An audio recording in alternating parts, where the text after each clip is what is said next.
Halo semuanya, selamat datang di Kisah Bijaksana. Kali ini kita akan menceritakan sebuah kisah yang sangat berharga. Kisah yang mengandung pelajaran yang akan membantu kita menjalani kehidupan ini ke arah yang lebih baik, menjadikan kehidupan kita lebih bermakna dan penuh manfaat. Saya harap teman-teman bisa menyimak kisah ini sampai akhir, agar pesan dari kisah ini bisa kita pahami dengan baik.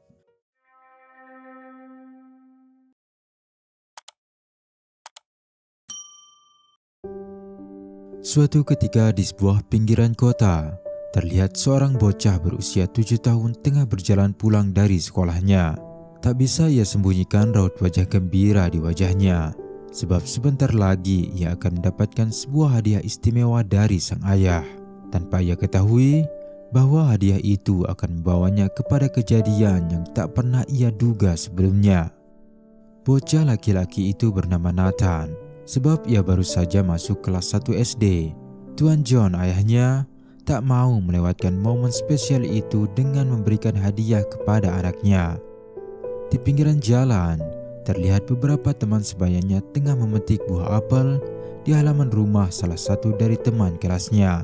Mereka menyapa Nathan dan mengajaknya untuk bergabung. Sebuah kegiatan menyenangkan yang seharusnya menjadi hal yang tidak bisa ditinggalkan oleh seorang anak laki-laki. Namun ternyata di luar dugaan, Nathan malah menolak ajakan teman-temannya dan memilih untuk segera pulang. Hadiah dari sang ayah yang telah dijanjikan adalah alasan Nathan menolak ajakan yang sempat menggoyahkan hatinya. Sesampainya di rumah, Nathan terkejut tak percaya melihat hadiah yang didapatkannya. Sebuah sepeda baru yang sebelumnya sangat ia inginkan, kini terparkir di halaman rumahnya. Tak lupa ia mengucapkan terima kasih dan memeluk sang ayah dengan penuh rasa bahagia. Tak menunggu waktu lama, di pinggiran jalan raya ia mencoba sepeda yang ia dapatkan dengan ditemani sang ayah. Sebuah momen yang jarang Nathan dapatkan sebab sang ayah yang selalu sibuk bekerja. Namun kali ini di hari liburnya, sang ayah tidak mau melewatkan momen spesial hari pertama Nathan masuk sekolah. Ia ingin menemani Nathan bermain sepanjang hari. Meski masih goyang dan belum terbiasa membawa sepeda, lambat laun dengan bantuan sang ayah, Nathan pun mampu menyeimbangkan sepeda itu dengan baik. Namun tak diduga, saat Tuan John tengah menerima telepon dari sepupunya, nasib malang terjadi kepada Nathan. Sebuah mobil yang mengalami kerusakan rem menabrak Nathan dari belakang.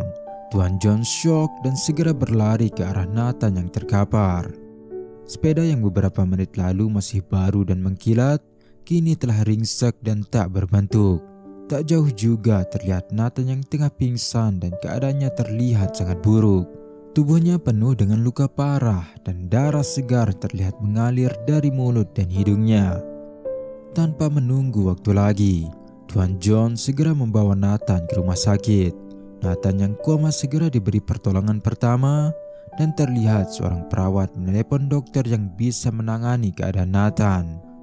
Tuan John terlihat mondar-mandir di koridor rumah sakit dengan wajah panik dan cemas. Setiap detik yang ia lewatkan untuk menunggu kehadiran sang dokter terasa begitu lama.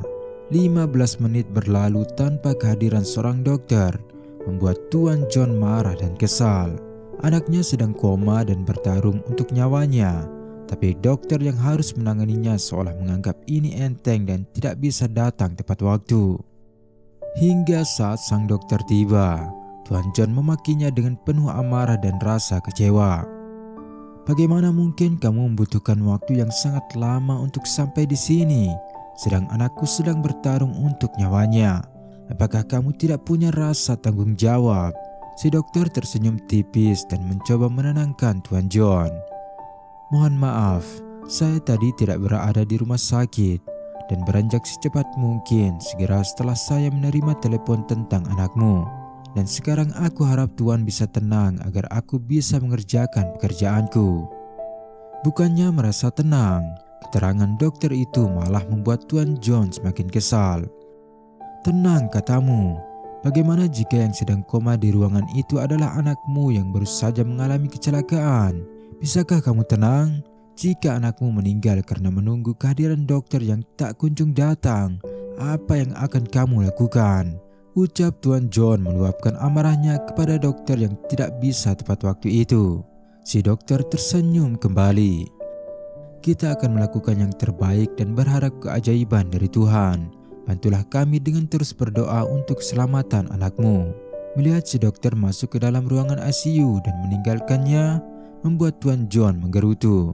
Memang mudah memberikan nasihat saat bukan kita yang mengalaminya. Di luar ruangan terlihat beberapa keluarga Tuan John mulai berdatangan. Meski setiap mereka yang datang berusaha menenangkan Tuan John, tapi tak satu pun di antara mereka mampu melakukannya dengan baik. Tuan John kecewa dengan dirinya sendiri yang menganggap dirinya tidak bisa menjaga Nathan dengan baik. Hadiah yang ia gadang-gadang akan menjadi sumber kebahagiaan anaknya malah membawa petaka kepadanya. Operasi itu membutuhkan waktu beberapa jam hingga terlihat si dokter keluar dari ruangan ICU. Dia menghampiri Tuan John dan menyampaikan hasil operasi yang melelahkan itu. Berterima kasihlah kepada Tuhan, anakmu telah selamat. Dan tanpa menunggu jawaban dari Tuan John, si dokter segera beranjak keluar dengan terburu-buru. Jika kamu punya pertanyaan, tanya saja perawat yang ada, mereka akan membantumu, ucap si dokter berlalu dengan cepat. Tuan John mengerutkan dahinya. Mengapa dia sangat sombong? Dia bahkan tidak mau menunggu barang 1 menit untuk menanyakan keadaan putraku, ucap Tuan John tak habis pikir dengan perilaku si dokter yang tidak tahu sopan santun itu. Seorang perawat yang sedari tadi mengawal dokter itu tiba-tiba menyeka air matanya. Dia menyapa Tuan John.